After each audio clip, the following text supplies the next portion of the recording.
Another thing we can look at is hotel and restaurant feedback.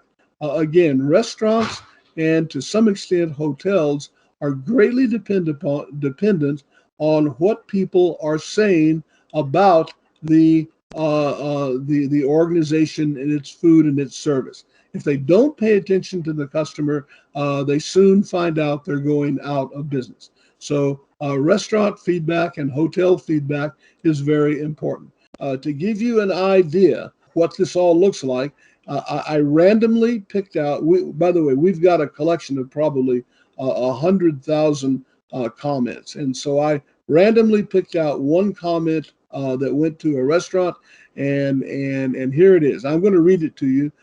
So products, Caesar salad, Parmesan chicken breast. I have ordered a Caesar salad with a Parmesan chicken breast twice now. Both times the restaurant neglected to include the chicken in my to-go order. Also, today I was given dressing that had separated. I called and was told that that's just how it was going to be. I love your restaurant, but I was very disappointed. Not a good experience at all. So this is what the restaurant gets when restaurants are a particularly good example because restaurants have to be sensitive to what their customers are saying. So when we look at feedback from a restaurant, what do we look for? Well, there's different categories we look for. First off, we look for the food, the product. The product of the restaurant is food, dishes, beverages, and so on. So we have to look at what people think about the food that's being served. The second thing we have to look at is service. What about the cashier? What about the waiter or waitress? What about the manager? How polite, how helpful, how quick were they? The third thing we look at is ambience. Fast food restaurants like McDonald's have their own ambience, but it's not one that's very elegant. Other restaurants have very elegant ambiences, and so when we talk about noise, cleanliness, comfort, privacy, etc., and so forth. And then finally, what about pricing? Was it too expensive? Was it inexpensive?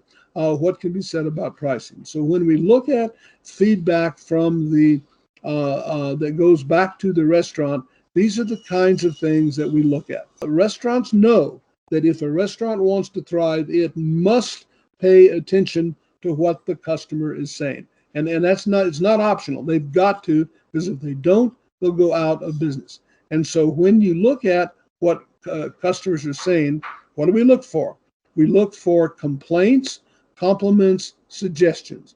And there are other things we look for as well, but this is the primary thing that we look for. This is the feedback. Now, let's talk a little bit about how this feedback was gathered. This particular restaurant chain, this was a chain of restaurants, on the table had a little thing on the table that says, "We want to hear from you."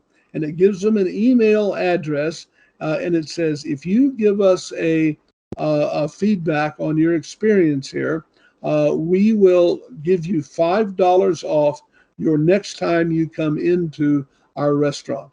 And so if somebody, and by the way, a person can say negative things. They weren't just looking for good things to be said. Of course, they enjoyed good things, but what they were looking for is anybody. So it didn't matter if what you said was good or bad. You got the $5 off the next time you went into the restaurant. People at restaurants know that one of the secrets to long-term success in the restaurant business is to listen to their customers. And what's the problem with listening to your customers? So I have a little story to tell you that unfortunately is a true story. We were working with a restaurant chain, and we when we walked in the door, we said to the restaurant chain, do you listen to your customer? And they say, oh yes, we listen to our customer. We pay attention to what our customer says. And we thought, wow, that's really good. So how do you do that? And he says, well, we gather up the comments on a monthly basis.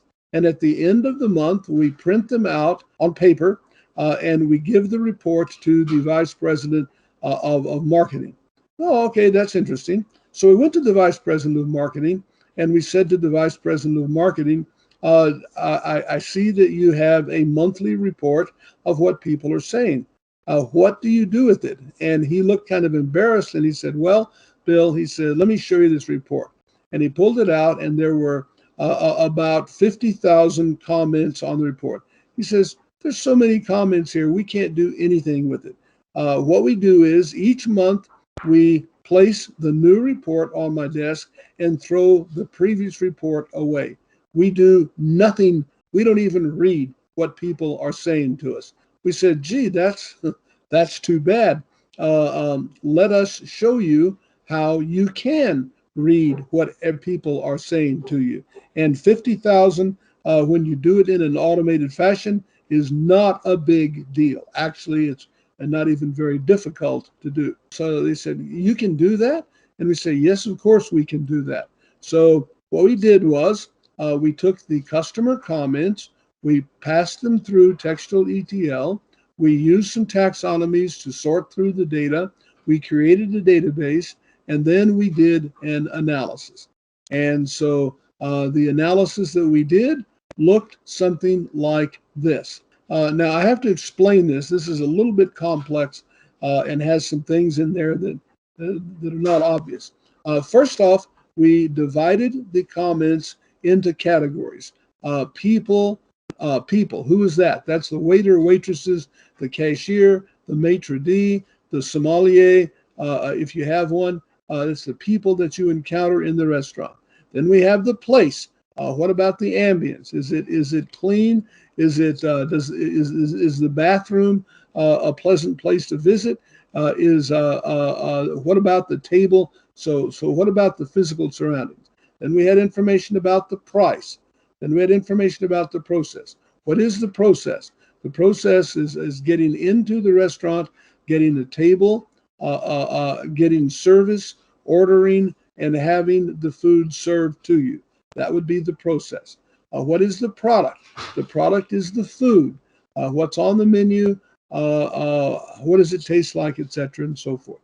So the first thing we did was to divide the comments up into different categories.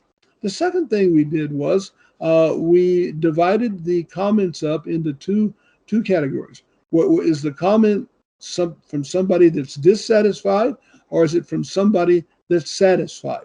And when we look at the chart, we see a lot of red, and that means there's a lot of dissatisfied comments, and we see some blue. That's somebody that's satisfied. And if you were to look at this diagram and chart, you would say, oh my gosh, there's a lot of dissatisfaction with this restaurant chain. But that isn't true. So, and let me tell you what this diagram really shows. Stop and think about it. When you go to a restaurant, you expect to have a very pleasant experience. People don't go to restaurants that don't have good experiences in mind. So if you go to a restaurant and have a good experience, you don't say anything, only unless you have an exceptional experience, at which point you say something in blue. But if you go to a restaurant and have an unpleasant experience, whatever that may be, you then sit down and write a comment out. So the expectation when you go to a restaurant is to have a good experience. And so what we find is that the average for a normal restaurant is 85% negative feedback and 15% positive feedback. So you need to factor the scope of expectation in order to interpret the data properly. When you look at this, you say, gee, Bill, that's interesting information. Well, I have news for you. It's a lot more than interesting, because look over here at price. Nobody said anything about price, either good or bad. It just simply is shows up as a category without anybody saying anything. So why is that not good? It means that the restaurant should charge more money. That if the restaurant charged a nickel or a dime or even $1 for the menu items, people wouldn't even know it. The restaurant is doing something that they shouldn't be doing. We have an expression, they're leaving money on the table. And any business, I don't care what business you're in, when you leave money on the table, you're not going to prosper. And so the first message here is, gee, the restaurant should be charging more money than they are charging because they're leaving money on the table. And the same thing is true for promotions. This particular restaurant was promoting heavily their restaurant through advertising and other things, and nobody said anything about promotions. They may as well have not even been doing promotions because they were getting no attention by their customer base. And so what you see is, yes, you see other interesting information, but man, telling management you're not charging enough and you need to stop doing whatever promotion you're doing, those are powerful messages. Those are information about how to run your company better. And and where did this information come from? It came from what the customer was saying. And where did we learn what the customer is saying? We learned by looking at 50,000 or more comments a month and processing. What was the company doing with those customer comments? They were throwing them away. If you want to stay in business and prosper, you need to listen to your customer.